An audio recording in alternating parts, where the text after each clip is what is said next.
Would limiting the age of the president to 65 be something you'd support? Why or why not? Anyway you cut it, a shitty system will produce shitty politicians. Ranked choice voting in my opinion is the law that would best reform our political entire system. There are some senior politicians who are substantially older than 65 who are incredibly sharp and seriously paying attention to the concerns of their constituents.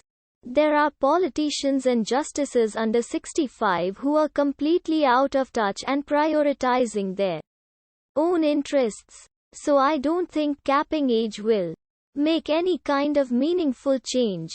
The bigger issues are that the current two-party system, electoral college gerrymandered districts, and constraints on voting rights in black and low-income communities have resulted in politicians who are not elected by the population majority, on top of people in office who don't represent the majority. The two-party system lowers the quality of the available candidates, which in turn lowers voter turnout because neither option are particularly appealing.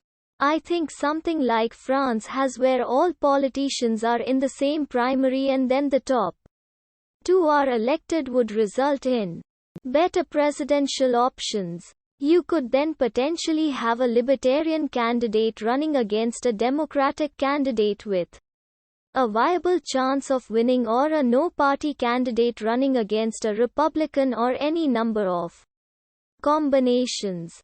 The mayors in my city don't affiliate with any party, and honestly it's refreshing. It's like having someone competent in charge without any political drama. Why stop at the presidency? How about for all elected officials? I think the US should implement a ranked choice voting system. I think that will have a much bigger impact on our political system. The president sets the precedent. 65 is when it's time for people to retire. Sit down, make room, live out your days in peace. Set that tone for the American people.